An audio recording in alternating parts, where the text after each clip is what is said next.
Bladesmiths, welcome to the Forge. You're here to compete in 3 timed rounds of edge weapon making competition. At the end of each round, your blades will be evaluated by our panel of expert judges who will decide which of you will leave here with a check for $10,000 and the title of Forge and Fire Champion. Let's meet them now. First, 10-time champion Brick Abbott. Second, the knight who went on the quest for the sword. Third, Kali martial artist and edge weapon specialist Doug Markida. Today's challenge is a particularly tricky one. You must craft Brick's favorite sword using only the materials provided, and those materials are some spare tiles that fell off the building. We don't even know if these things are made out of steel, but your job is to craft functional weapons from this. Your time starts now. The Viking is currently struggling to get the bellows working and heat up his forge. This could be a huge setback. So I had an idea, which is why make a blade when there's one right here?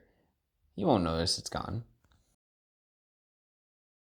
It seems that right now the Viking is trying to decide what to put inside the forge, his hand or the steel. It's a tough decision for sure. Ow! The blacksmith is forging a weapon. That's a good sign. Okay, the Viking has figured out to put his steel inside the forge. This is a huge win for him. He might be able to make some progress. And he passed out of heat exhaustion. It's very hot in the forge. Bladesmiths, you have 10 itty-bitty, tiny, little, small, minuscule, practically bacteria-sized minutes remaining. See, that's smart, to go for an oil quench instead of a water quench. The water quench can cool it too fast and cause breaking.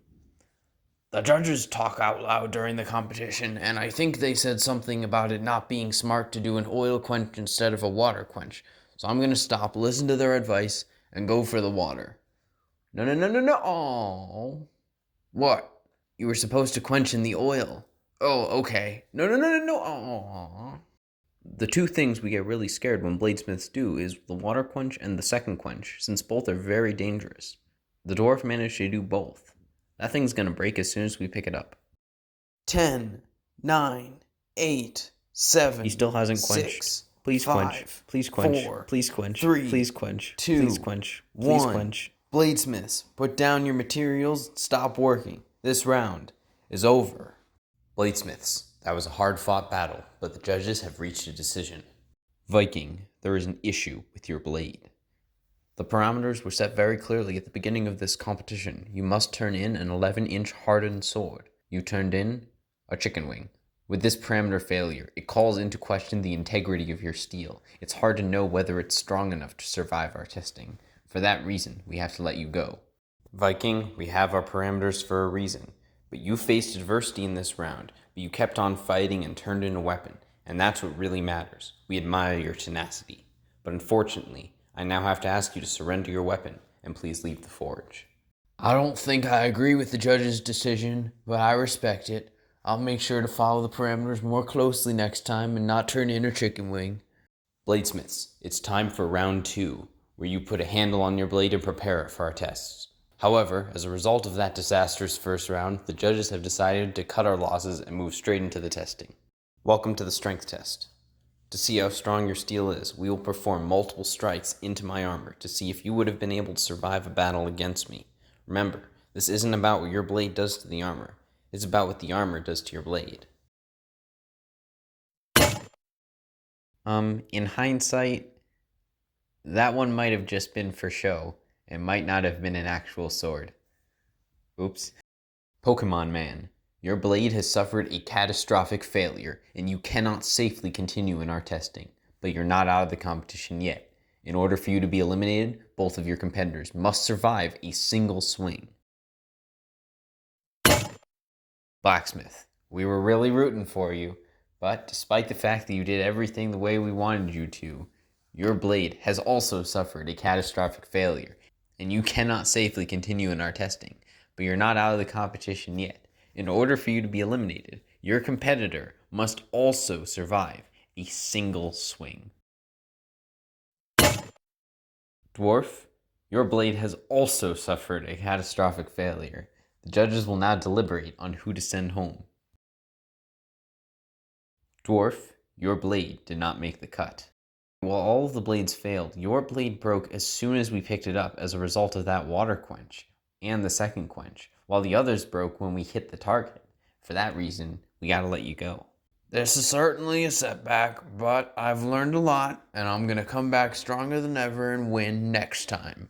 For round 3, you will be making the Knight's signature sword. You will have 5 days at your home forge to do this, but since both of you are a day's plane flight away, it's more like 3. Bladesmiths will see you in 5 days. So I'm not actually a bladesmith. I don't know how to do any of this. I sent in an application for America's Got Talent, and it must have gotten lost in the mail and went to these guys instead. If that guy didn't turn in a chicken wing and the other guy's blade didn't break as soon as they picked it up, I definitely would have lost. I don't have a home forge, so I can't really make a blade for this final round. My plan is to just buy the weapon on Amazon and pay for 2-day shipping, so it'll get here on time. I'm going to do something called Damascus. They do it in every episode, but my contract says I have to explain it anyway. Basically, you fold the metal on top of each other and forge it flat to have 2 layers. Then you do that again to have 4 layers. And with only a few folds, you can have blades with hundreds of layers, making them really strong. I want to win though, so I'm going to fold 32 times to get about 4.3 million layers. Well, today I learned the hard way that there's such thing as too many folds. At some point you can't weld it flat anymore. Well, the quench went well, but when you examine it with a microscope, you see a slight bend. The judges will definitely catch that, so I can't turn it in. I have to start over. But I don't have time to do that, so I'll just paper mache a sword. Maybe they won't notice. My package came today. Time to grab my sword. Bladesmiths, welcome to the Keel test. These are your competitors from the previous 2 rounds. To test the lethal damage your weapons will inflict, we will deliver several rapid blows into these men. Unlike the previous test, this is all about what your blade does to the target. If your blade is sharp and hard, it should kill them instantly.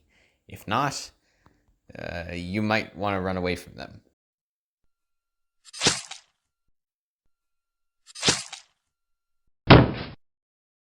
Pokemon Man, your blade will kill.